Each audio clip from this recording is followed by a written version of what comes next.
Good morning, everyone. I'm Professor Ed Gonzalez from the Asian Center. I will be your Master of Ceremonies for this special event.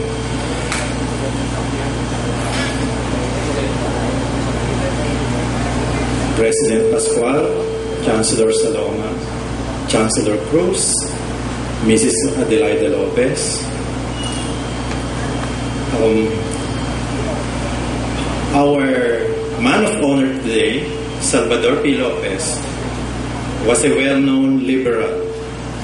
A liberal, according to him, is one who champions all things that are good and true and beautiful, but who runs out of the room when the fighting begins. Yet, SP was everyone's term of endearment for Salvador Lopez. Never really ran out from a fight. He was University of the Philippines president during a most turbulent period, serving from 1969 to 1975. At the height of the first quarter storm in the Diliman Commune, he bravely but diplomatically asked military and police authorities to keep off the campus premises and extracted a pledge from his boss, Ferdinand Marcos, to preserve the autonomy and independence of the university. I personally witnessed his consistent, staunch defense of the UP campus as I was collegian writer and later collegian editor during those troubling times. His diplomatic experience, he served as Philippine ambassador to the United Nations and to France, honed his skills as a mediator and peacemaker. He dealt with all sides, the military, the students, the faculty, the general public, like a seasoned diplomat. SP was an unfailing advocate of civil liberties during the martial law years and after. Today, on the occasion of his birth centennial, the SP Lopez Centennial Committee presents 6 papers in his honor. They will focus on the following. First, democratic consultation in UP. As UP President, SP established a system of democratic consultation in which decisions such as promotions and appointments were made through greater participation by the students, faculty, and administrative personnel. Eventually, the UP Board of Regents was reorganized to include student, faculty, and worker regents. Second, the UP system. SP Lopez was responsible for coming up with the idea of what we know now as the UP system, consisting of several autonomous UP campuses in the country. During SP's term, the system began with the establishment of the autonomous campus at UP Los Baños, then UP Manila, and the beginnings of UP Visayas, with the expansion of satellite campuses at Cebu, Tacloban, and Iloilo. Now, these first two subjects, democratic consultation and the UP system, were institutional breakthroughs, the byproducts of widespread demand for larger participation and more autonomy within the university. It is a wonder how SP managed to push for these innovations even under crippling political conditions. Third, literature and society. SP, as early as the pre-war days, professed against ivory tower literature. He said that art must have substance and that the adherence to art for art's sake is decadent. His essay, Literature and Society, provoked debates, and the discussion centered on engaged or committed literature versus the art for art's sake literary orientation. Fourth, progressive diplomacy. As delegate to the United Nations and as Foreign Affairs Secretary, SP espoused a moral diplomacy that included staunch opposition to apartheid, keeping the peace in Asia, and championing civil rights. Fifth, freedom of information. SP championed freedom of information during his time, both domestically and internationally. His concern for press freedom began in 1953 when he authored a report entitled Freedom of Information, which surveyed the state of press freedom in several countries during the Cold War times. Six, peace and human rights. SP was an ardent defender of human rights and made distinct contributions to their protection during the times when the writ of habeas corpus was suspended and when martial law prevailed. He was also a peace advocate. SP was a man of many talents. As Dr. Lindy Aquino once said, few can equal the breadth and depth of his achievements in literature, journalism, academe, diplomacy, and international relations. May I add that if he were still alive today, he would no doubt weigh in on, guess what? The impeachment trial of Chief Justice Corona. Why do I say that? In his time, when a bar examination scandal broke out, he made this statement, and I quote, "What is there to say of Chief Justice Enrique Fernando, except that he has shown himself in this affair exactly the way all his classmates, colleagues, and friends have known him, as a man of many excellent qualities, but who is human, all too human, a person who has the vices of his virtues." He said he is willing to resign in order to safeguard the dignity of the court, but would not do so under a cloud. The fact, however, is that a heavy cloud of suspicion already hangs over the court. How can that cloud be dissipated?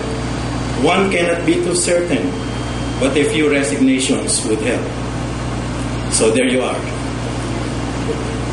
Truly, Salvador P. Lopez was a man for all seasons. Okay, so we will begin the presentations. As a prelude to the first presentation, let's check what were SP Lopez's sentiments about running the UP bureaucracy.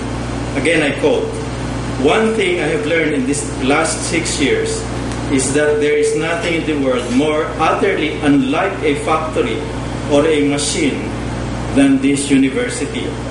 There are 50 odd deans and directors in the UP, and so we have 50 styles of management and administration in the system. Not to mention another half-dozen styles right in Quezon Hall itself, each of them uniquely personal and individual, and all of them fascinatingly different from one another. Our first speaker is an international finance and development professional with 37 years track record as banker, consultant, and academic. To talk about the UP system, significant issues in governance, leadership, and financing is the 20th president of the university, the Honorable Alfredo Pascual.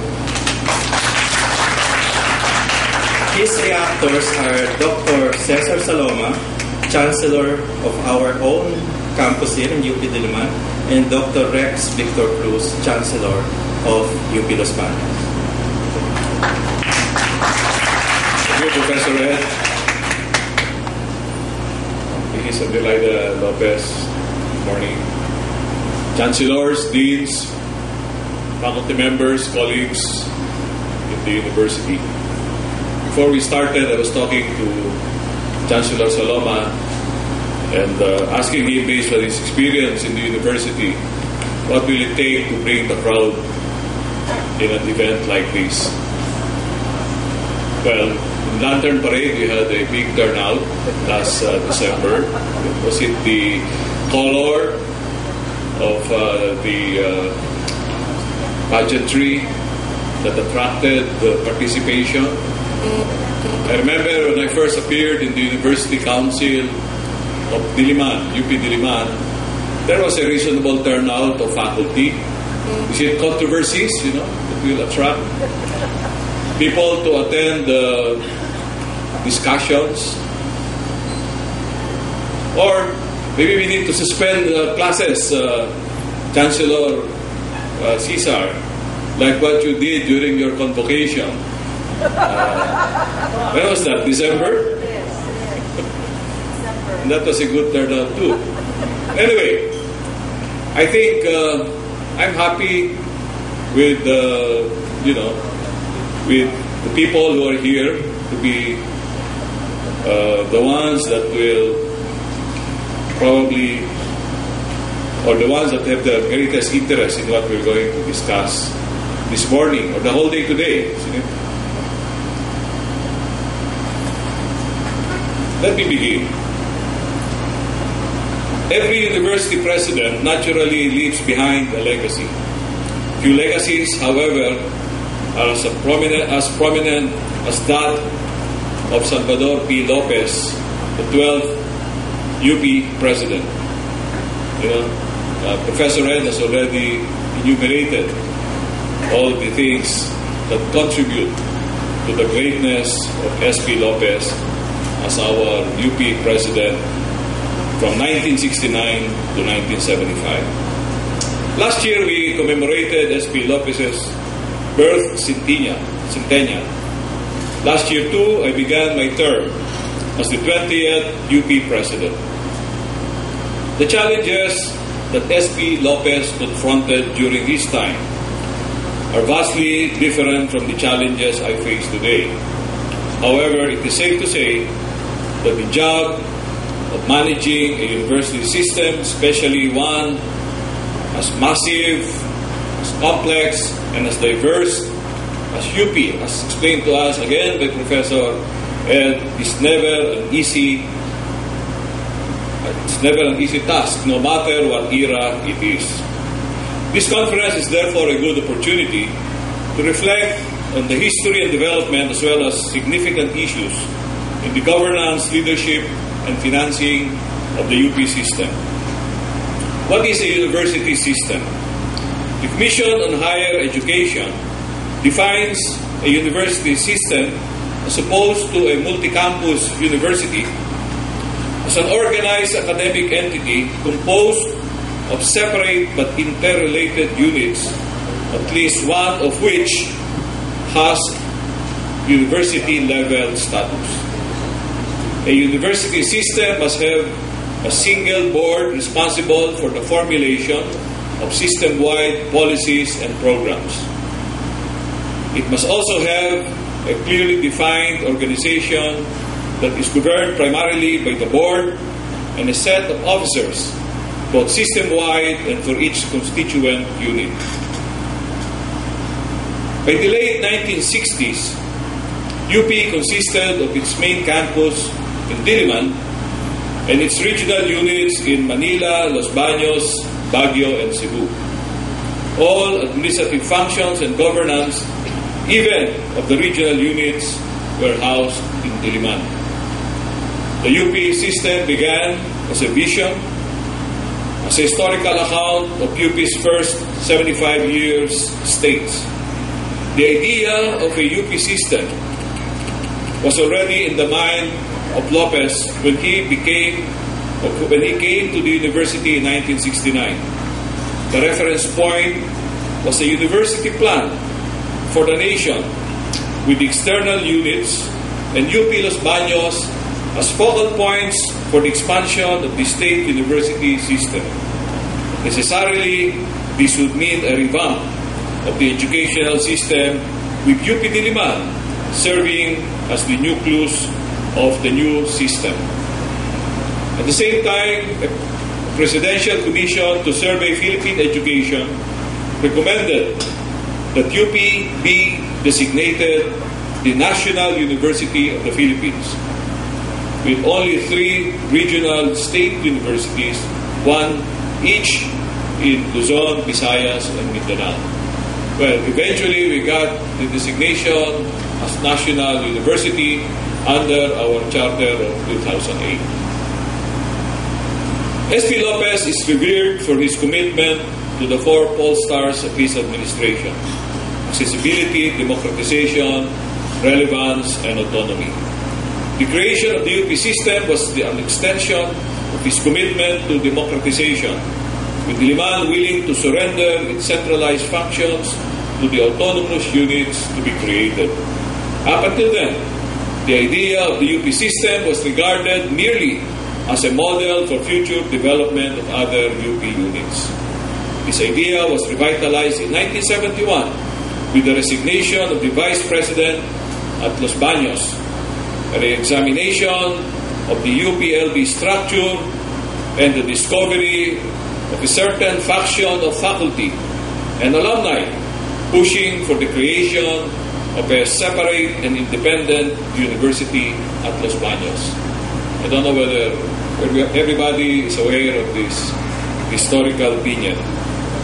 S.P. Lopez's plan for a UP system, which was inspired by the University of California system, would, in addition to the main university in Diliman, eventually include UP in Manila, UP in Los Baños, other autonomous regional universities in Baguio for Northern Luzon, Iloilo for the Visayas, Davao City for Mindanao.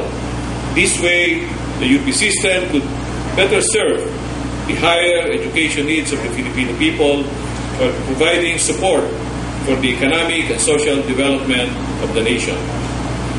By the way, if the University California system was an inspiration for S.P. Lopez's plan for the UP system, now we are trying to develop linkages and partnerships with the various units of the University of California system. During the first week of January, I was in San Francisco having discussions with University California, Berkeley, which is very similar to our UP Diliman. It was and still the flagship campus, and it's also headed by a PhD in physics as a chancellor, like Diliman. And the other unit I met with was the University of California, San Francisco, which is the Health Sciences Center of the UC system, very similar to our UP Manila. We're trying to develop a joint research institute with the UC system.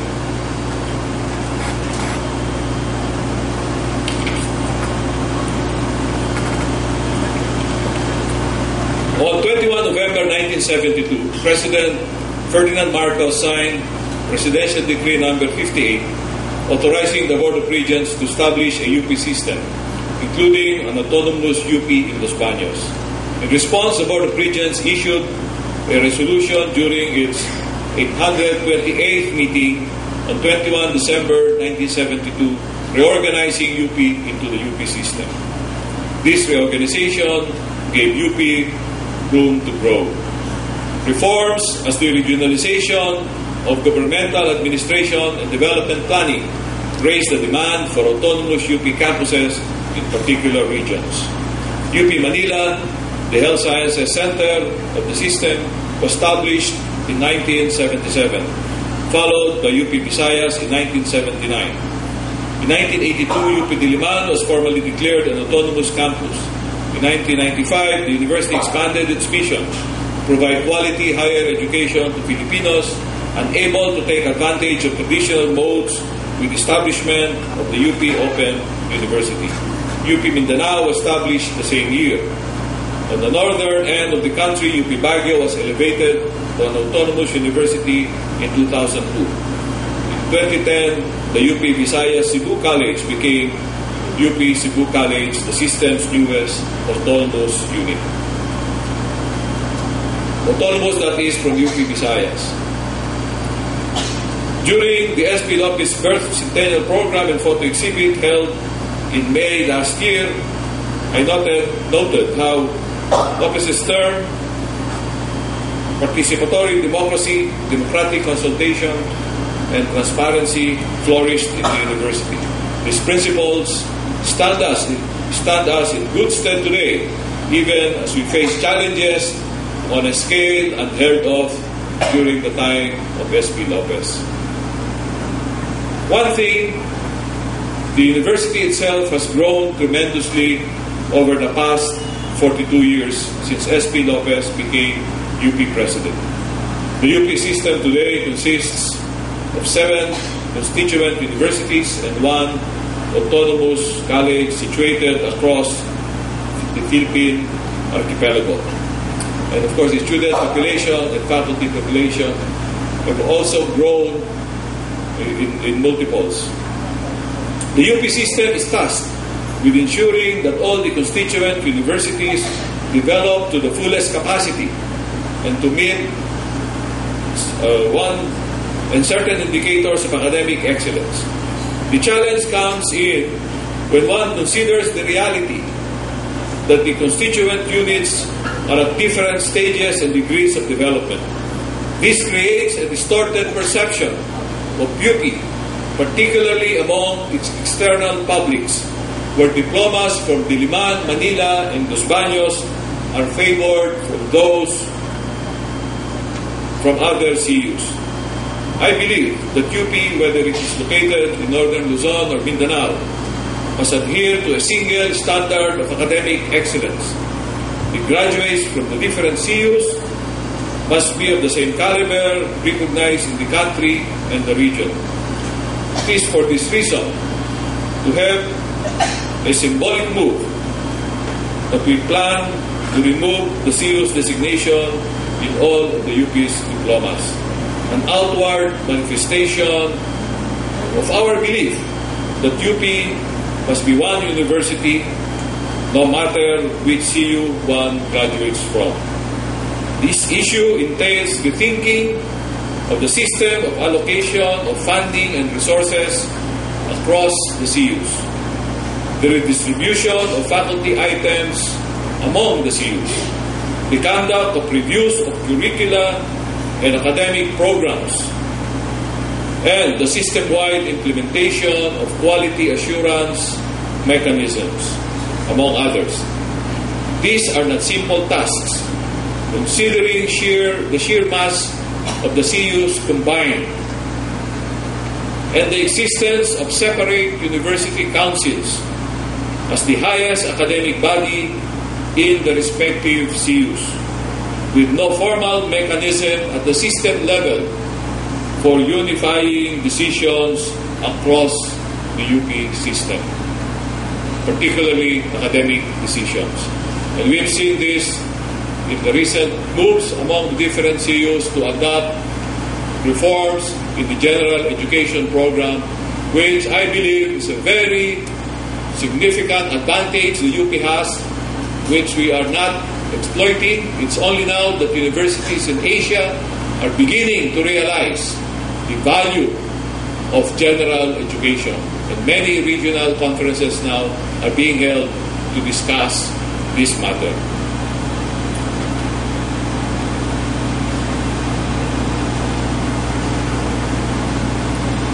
To unify actions in the UP system, we have to rely a great deal on the working relations between and the oneness of vision and purpose shared by the President, the Chancellors, and officials of the CUs and the UP system. Ultimately, all the CUs must be equal in terms of quality and performance, even though they vary in terms of size, population, location, and fields of specialization. This may, of course, be a dream, an ideal we will aspire for, but may not be able to realize within the short to medium term. But we will try. Historically, the issue of autonomy of the constituent units relative to UP system administration has been fraught with debate. A case in point is the nomenclature used by past administrations to denote the UP campuses under the system, depending on whether the administration wanted to emphasize autonomy of the campuses or extent of the system administration's control over them. During the time of Senator Edgardo Angara as UP President, the term autonomous unit was used. His successor, Dr. Jose Abueva, adopted the term constituent university, which the following President, Dr. Emil Javier, then changed to, again, autonomous university. It became constituent university once again during the administrations of Dr. Francisco Nemenso and Dr. Merlinda Roman. Finally, the debate is over.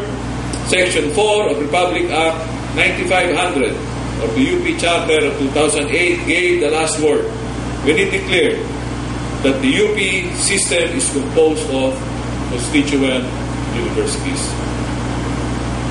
The roles and responsibilities of the BOR, the Board of Regents, the UP President, and the respective chancellors have been delineated in various rulings since the establishment of the UP system and also in the UP Charter of 2008. The rulings that have been made by the BOR are compiled in the University of the Philippines Code. Under the new UP Charter, the administration of the National University and the exercise of its corporate powers are vested in the Board of Regents. The UP President is designated as the Chief Academic Officer, Head of the University Faculty, and Chief Executive Officer of the University. The administration of its constituent university is vested in the Chancellor as authorized by the Board and by the President of the University. To make sure that the larger interests of the university system are protected, Article 50 of the UP Code gives the President a blanket discretion to modify or disapprove resolutions made by any college, faculty, or administrative body.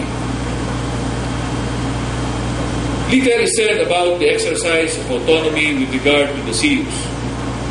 The Republic Act 9500 of the UP Charter of 2008. Although CUs continue to maintain significant